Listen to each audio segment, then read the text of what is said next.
Welcome to the Deep Dive. Today we're tackling a question that I think many of us wrestle with.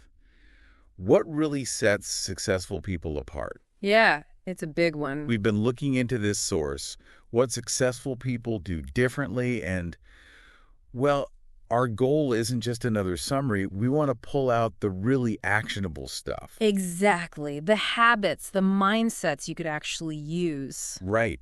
Things you can start doing, like tomorrow, without feeling totally overwhelmed.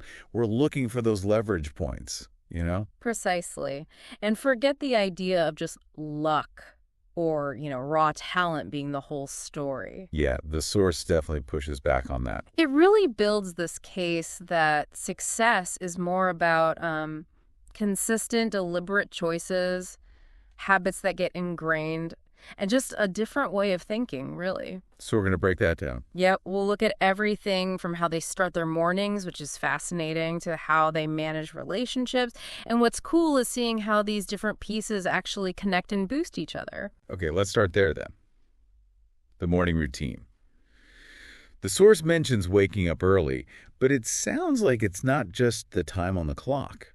No, not at all. Yeah. It's about how you use that time. Purposefully. Creating some quiet time for focus. Exactly, that buffer. To prepare mentally, maybe strategically. So you're kind of leading your day, not just, getting dragged along by it. And it's not just about getting up, but what you don't do. Right. That's really interesting. Protecting your headspace first thing. The source really emphasizes avoiding the phone immediately. The reflex check. Emails, social media. Yeah, all that noise. The idea is to set your agenda before the world throws its agenda at you. It gives you a much more grounded start, less reactive. That makes sense. Just a few quiet minutes could probably shift things quite a bit. Definitely. And it's also about what you do add in, like gratitude. Gratitude, okay. Yeah. How does that fit in? It's about consciously taking maybe just a minute or two to feel thankful, even for little things. Good night's sleep, cup of coffee, whatever. It sounds like tuning your brain to the positive. That's a great way to put it. It really seems to affect your overall outlook and motivation for the day ahead. It's surprisingly powerful. Okay, so avoid the phone noise, practice some gratitude. What else? Well, connecting that positivity, that awareness, it probably creates a ripple effect, right? It sets your internal compass. And then there's moving your body, simple stuff. Not like a massive workout necessarily. No, not at all. Could just be stretching, a short walk, just something to kind of wake up the mind-body connection, get things flowing gently, prime the engine, you could say. Right, getting mind and body sort of online intentionally, and then planning. That seems kind of basic, but maybe important. Super important, it seems. Just 5 or 10 minutes. Look at your goals, make a quick to-do list. So you're consciously deciding where your attention goes. Exactly, taking control. Instead of just letting emails or urgent but not important stuff dictate your day, you move from being passive to being the director. I like that. Active director of your day. And that links to this idea of agency, doesn't it? You're shaping your time. The source also mentions maybe reading or listening to something inspiring. Like a podcast or a few pages of a book? Yeah, something growth-oriented, just to kind of feed your brain something positive and ambitious right at the start, setting the mental tone. Okay, so the source actually gives a kind of template. Sort of a starting point, yeah. Like 30 minutes earlier, water, 5-minute stretch, maybe list 3 things you're grateful for, plan your top 3 tasks, and then read or listen to something that fires you up. But it's flexible. Totally. Present it as an experiment. You got to tweak it, find what clicks for you. The main idea is just starting the day with intention, a routine that supports you. Got it. Deliberate first moments. Okay, let's shift to goals. The source seems pretty clear. Vague goals don't work. Yeah, they really hammer that home. You need clarity, specificity. That's where SMART goals come in. Specific, measurable, achievable, relevant, time-based. Right, exactly. The example they use is great. Read 10 pages daily for a month versus just read more. One's a plan, the other's just a wish. Pretty much. SMART turns that wish into a concrete roadmap. Makes big goals feel less scary. And speaking of big goals, they talk about breaking them down. Oh, yeah, critical step. Otherwise, you just get paralyzed, right? That huge mountain. Totally. But if you break it down like starting a business becomes, do research, write a plan, talk to someone experienced, save X amount each week. Right. Each step feels doable. You get momentum. And those small wins, they keep you going. The source also mentions actually writing goals down, like physically. On paper. Why is that so powerful? Makes them feel more real somehow, like a commitment. Plus, it helps you remember them, and reading them regularly keeps you focused. Interesting. Makes them visible. But goals sometimes need to change, right? Life happens. Absolutely. And the source stresses that regular review is key. Weekly, maybe monthly check-ins. Are you making progress? Is it still relevant? Need to adjust? So it's not set in stone, but agile. Exactly. Adaptability is smart, not weak. It shows you're paying attention. Then, of course, there's the big one, distractions. Ah, yes. The constant battle. It really is. The source says you have to actively protect your focus. Create blocks of time for deep work. Like scheduling appointments with yourself. Kind of. And using tools. Lists, calendars, timers, maybe even website blockers if you need to. Whatever it takes to minimize interruptions. Building a fortress around your attention span. Yeah, a sanctuary for focus. Lets your brain really engage. You get better work done, usually faster too. Oh, and visualization comes up too. Picturing the outcome. Yeah, mentally seeing yourself achieving the goal. It helps keep you inspired, emotionally connected, especially when, motivation dips. Keeps your why front and center. Makes sense. Yeah. And finally, under goals. Consistency. Yes, big emphasis on commitment and just showing up. Motivation comes and goes. We all know that. Totally unreliable sometimes. Right. Success seems to come from that consistent effort, even on the tough days. Building that identity, I'm someone who follows through. It's about the discipline, not just the inspiration. Exactly. Small, steady actions compound like crazy over time. That's the real power. Okay, let's pivot. Time management. The source starts with something interesting. Planning the night before. Yeah, sounds simple, but apparently really effective. Gives you a mental head start for the next day. And helps you sleep better, maybe. Offloading the to-do list from your brain. Could be. Reduces that mental clutter, for sure. You wake up with more clarity, less overwhelm. Then they bring in the Eisenhower matrix. Urgent versus important. That one. Yep. Sorting tasks. Do now. Plan. Delegate. Delete. It's a great way to figure out what actually matters versus what just feels urgent. Helps cut through the noise. Yeah. Then there's time blocking. Right. Scheduling specific blocks for specific tasks, like 9 to 10 a.m. is writing time, no interruptions. Promotes deep work. Yeah. Avoids context switching. That's the idea. You get into flow more easily. But interestingly, they also say respect your energy levels.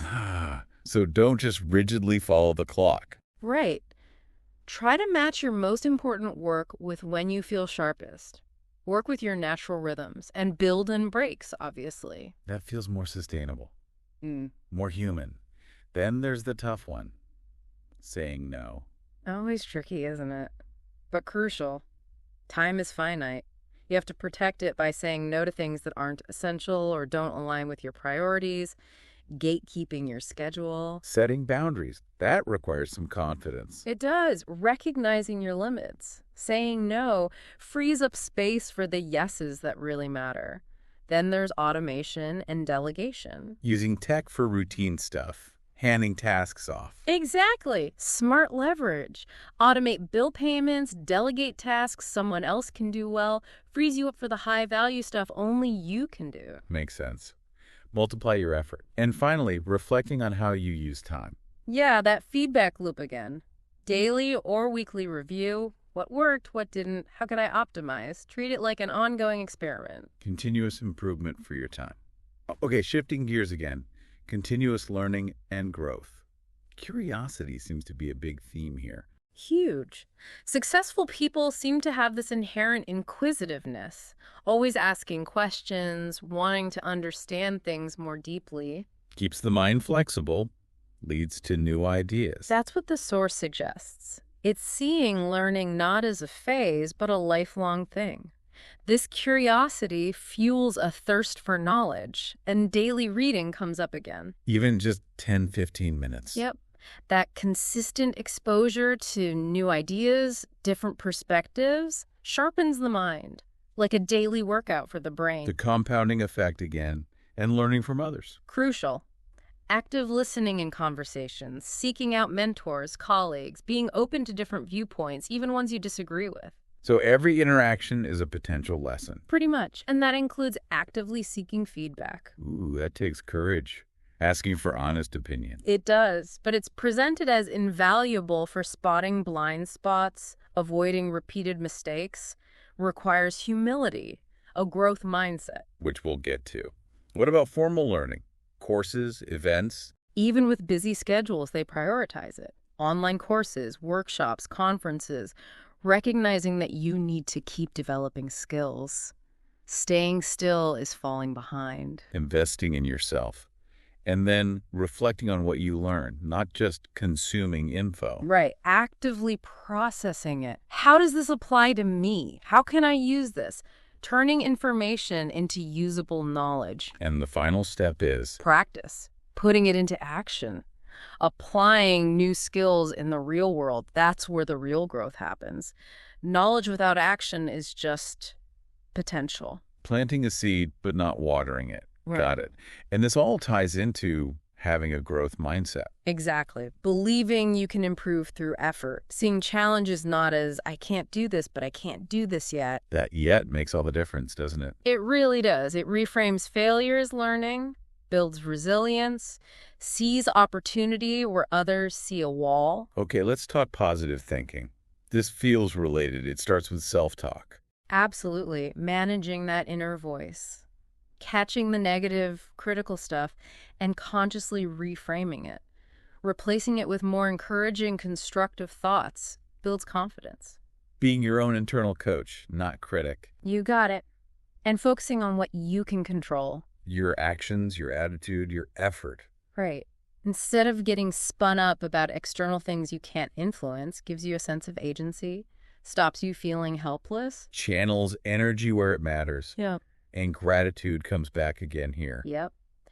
Daily practice, maybe journaling, intentionally focusing on the good stuff, trains your brain to notice the positive, boosts well-being. Makes sense. And reframing negative situations. Yeah, seeing setbacks not as failures, but as lessons. What can I learn from this? It helps maintain hope, keeps that growth perspective. Finding the silver lining, basically. What about affirmations?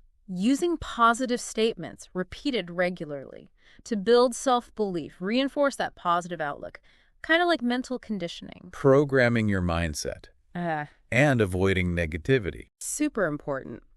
Being mindful of negative people, negative news or media. Consciously choosing supportive environments, uplifting content. Your surroundings really matter. Protect your mental space again. And keeping a long view. Yes.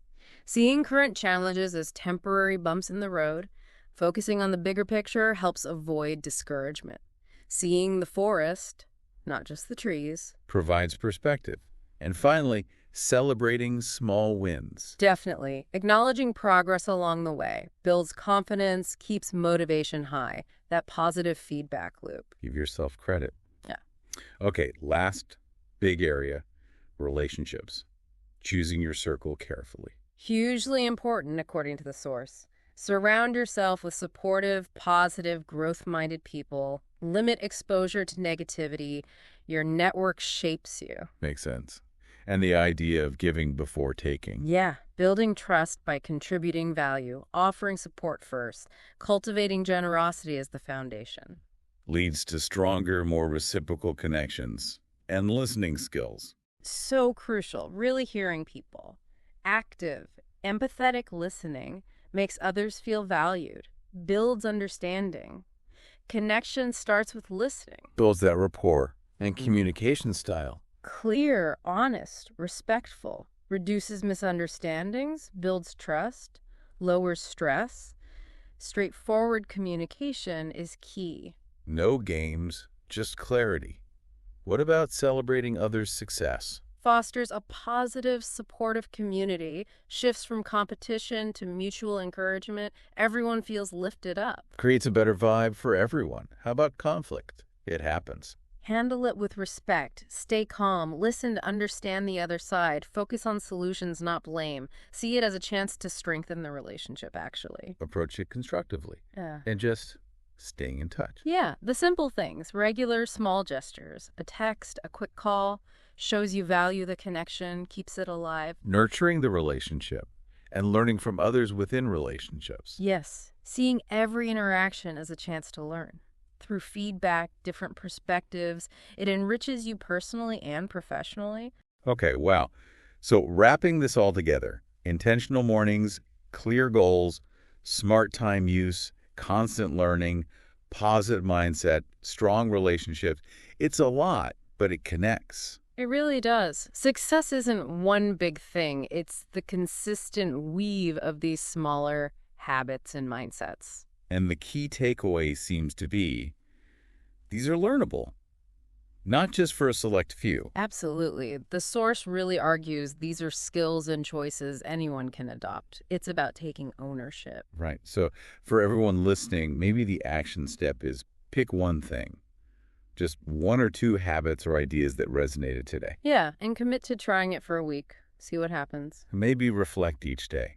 How did that small change feel? Did it shift anything? Definitely. And maybe consider this final thought. What if you consistently applied just one of these principles, day after day? How might that compound over time? What single small change done daily could have the biggest ripple effect on your goals down the line?